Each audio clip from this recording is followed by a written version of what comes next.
Have you ever been scrolling Facebook Marketplace and just thought, literally, what am I looking at? How could something like this even be posted? Well, I have, probably more recently than ever, and that's what I'm here to help you avoid. If you are a Facebook Marketplace user looking to sell your items fast, this is the video for you. In this video, we are going to learn about how you can be a better Facebook Marketplace seller, making the most money possible and selling your items as fast as possible so you can make your money and just move on with your life. We'll cover everything from how to adjust your marketplace profile to learning how to get more positive reviews on the platform, all in just this video. What is going on, everyone? This is Riley with the Riley Reform channel, and these are the best tips and tricks that Facebook Marketplace has to offer. Let's make sure to avoid this and let's start creating things like this. This video will have additional tips and tricks that build upon the video I made earlier in the year, so let's just get right into it.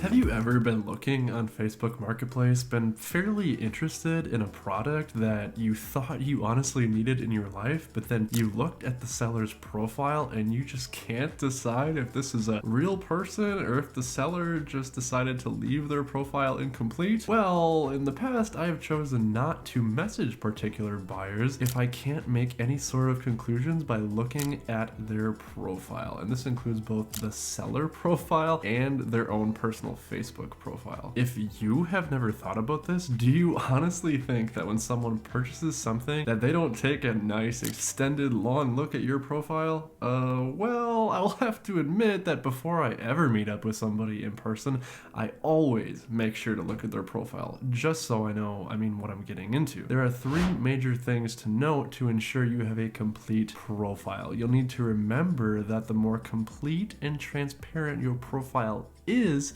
the more trustworthy you will appear. What is the first thing that you'll see when you click on someone's profile?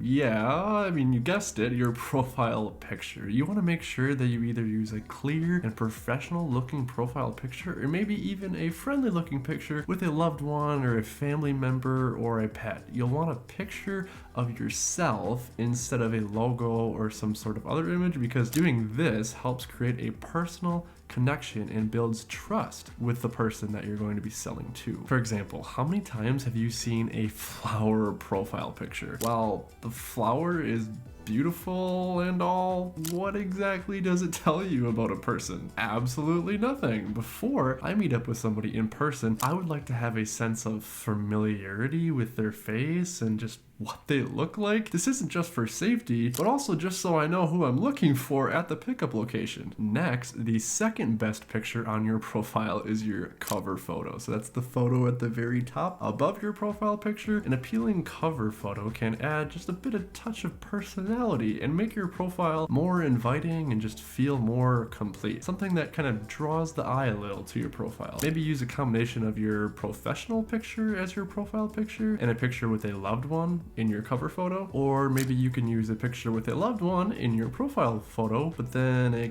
picturesque landscape as your cover photo that you took on vacation. The options really are pretty endless, but really you should just be sure to upload something to your profile so it seems complete and that the buyer is more confident to buy from you because you just went ahead and put in a little bit of extra effort to make sure your profile is fully complete. Then finally, make sure you fill out the corresponding profile information on your marketplace profile. Ensure your profile information is complete and it's accurate and include details such as your real name, location, and maybe even a brief bio. Trust me, most importantly, this can help you just kind of stand out from the crowd and make sure people can trust you when they want to purchase something from you. I don't think there is much of an excuse not to do these simple things to ensure that your profile picture is just above standard. I'm sure you all have photos with loved ones that you can use, or pictures of you on a vacation, on a wedding, or just someplace kind of inviting that you're willing to share with others. Trust me, people on Facebook will inspect your profile, so be sure to fully complete it. Let's jump to a phone so I can show you how to adjust these marketplace settings quickly. Alright, so I've grabbed my phone, and editing your profile on Facebook Marketplace is super easy. Like, it's very easy. Anyway, you want to go up into the top right after you've clicked on the Facebook Marketplace tab. There's a little person icon thing, I guess, so click that, and then you'll see at the top your name, and then there's View Marketplace Profile.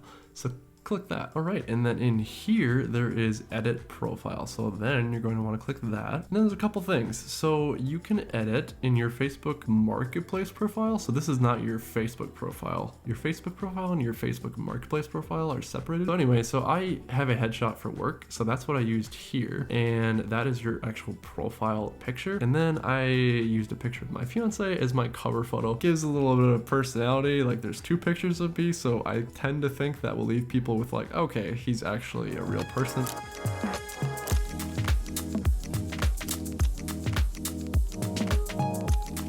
Communication is one of the most important things one can do on Facebook Marketplace. What is the point of selling something after all if you're not clear and open, just honest with communication on all fronts? There are a couple of things in regards to communication that you can do. Some of them are pretty obvious, but some of them are also not as obvious, and things that you might not thought about. Always let your buyers know right away the status and availability of the items that you're selling. Have you ever been messaging somebody on Facebook Marketplace for a while, you plan to buy the item, to then find out that they ended up selling it to somebody else without you knowing? To say the least, knowing the availability is very important. You can't buy something if it's no longer available. Basically, it is very quick to tell somebody if the item is pending pickup. The text could go something like this: I appreciate you reaching out and appreciate your interest in this item. Currently, it's pending pickup, but I will let you know right away if that changes. I also think it's important to let people know who message you of any important status updates. I don't think many people would do this, but even for situations where I have a secondary buyer lined up for a product and I sold it to somebody else, I will go back after I sold the item and message that person who I did not sell it to and just tell them thanks for reaching out, and I will keep them in mind in the future if I ever get another similar product to the one that I just sold. You might think this is just a waste of time, but honestly, it's a really nice gesture, and it's good to have a lasting impression of everybody that decides to message you on Facebook Marketplace, because you never know when you're going to cross paths again in the future. If you sold something to somebody and they were interested in it at one point, chances are that this may happen again in the future. So leave it on a high note, and you never know. I mean, they might become a future buyer. Another good thing that you'll want to ensure you do is be very clear about availability, and always change the status of everything that you sell as soon as that status does change. There are 3 different types of status options available on Facebook Marketplace. So there's active, pending, and then sold. Active is, I mean, pretty self-explanatory, I would think. This is the status that you'll want to use before you have sold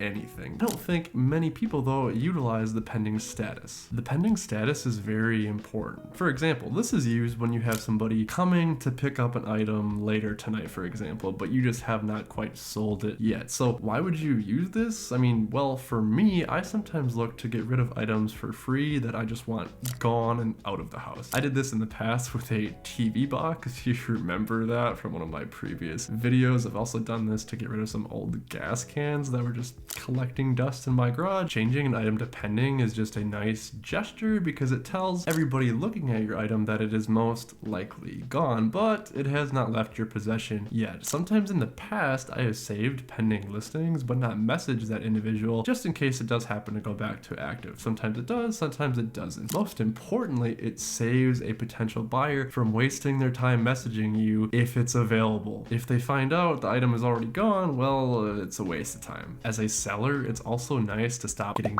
bothered with messages after I change something to pending. Once that item is then picked up, though, that is when you'd want to change it to the sold status that I had mentioned earlier. It's important to only change something to sold when the item is out of your hands. Never change it beforehand, because if it falls through, anyone who may have been interested in it when it was active will probably think that it's gone, and it's possible your messages might be archived and just very difficult to find. So if you don't do this, you might have to end up posting it again. So long story short, keep your Facebook Marketplace statuses up to date. Okay, and then the other thing that I wanted to show was how to change the status. So you can change things from active to pending to sold. Very easy. So grab your phone and then go up to sell in the top left of the Facebook Marketplace tab in the Facebook app. And then there is overview, and then there's active listings. So right now I have 2 active listings. So click active listings, and then right now I'm selling a Lego loop coaster set thing that I don't have a use for. So click that, and then just scroll down a little bit. So you see where it says more, you'll want to click more, and then in here there are 2 options if you look kind of near the bottom. So there's mark as sold. Let's say that somebody messaged me, this is gone, they came and they took it. I mean, I would click mark as sold right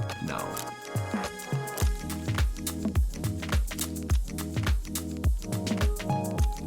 Aside from pictures, price is next in line for the most important item to get right on your listing. What does it mean in the end if your price is not realistic or somebody just is not willing to pay that? Well, nothing, because it will just stay hiding in your basement and not making you any money. Price is a very tricky one. I know I could get into a whole lecture on supply and demand, but you want to find a price that somebody is comfortable paying, but then also a price that means you'll get the most money possible. So how does one tend to find that price and find that right balance? The first thing I do to find the most optimal price is to use the tools that you already have available to you. So go into the search bar in Facebook Marketplace and then search for that item that you're selling. Just see if you could find similar listings. See what other people in your area are selling that item for, and then decide if that sounds about right, or maybe you'll want to go a little higher. As with selling anything, obviously you want to get the most money possible. So if you're not in a rush to sell the item, I would generally start off a little bit on the higher side, and perhaps you'll be surprised. Maybe you'll get some interest, or maybe you won't. If you list and after a week or so you don't get any action, you can then slowly lower the listing on it until you get somebody who finally messages you. With price, you will absolutely have to be flexible, and this is not an area where you can be stubborn. If you list something for months and you've never touched the price because you wanted to get a certain amount, chances are your listing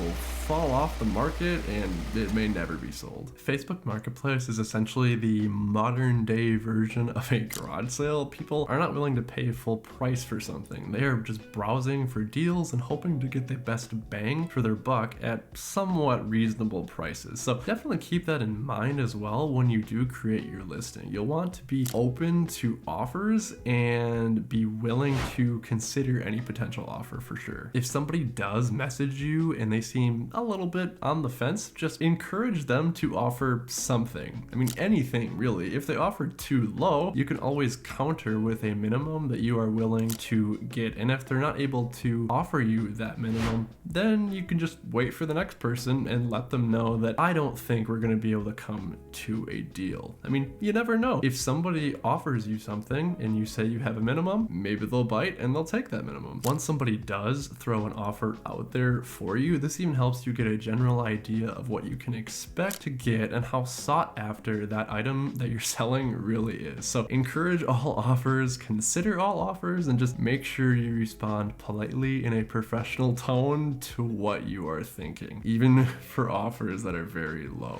Do that, and you can expect overall to just have a pretty great experience on Facebook Marketplace.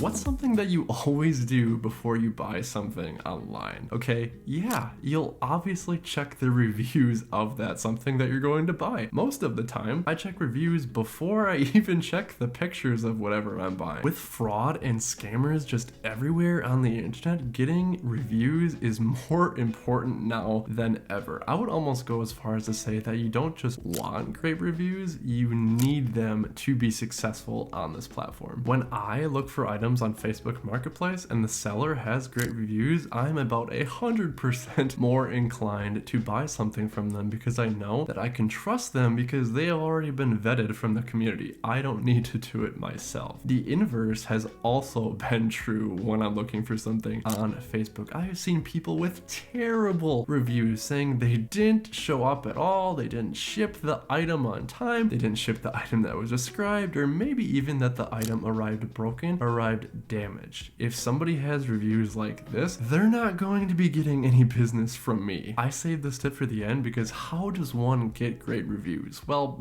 the possibilities for that question are endless, and you can achieve constant 5-star ratings by following all of the tips that I mentioned in this video, as well as all of the other tips that I've mentioned in my other Facebook Marketplace videos. I will say the one trick that has been super useful to know is that once you've completed a successful transaction on Facebook Marketplace, you can actually request reviews from the buyer. Most people forget to leave reviews if you don't explicitly ask them for it, because I mean, once you buy something, it's done, you have it, and you kind of just move on with your life, you forget about it. But I have found that more often than not, if you request that review, you will get one in return. And since I always try to have the smoothest Facebook Marketplace transactions as possible, I always get great reviews in return, and then great reviews can turn into great sales, and then the cycle just goes on and on and on until you just sell absolutely everything that you ever want to sell on Facebook Marketplace. So instead of clicking edit, you keep scrolling down and then there's request ratings. And then this should show you basically everything that you have sold on Facebook Marketplace that you don't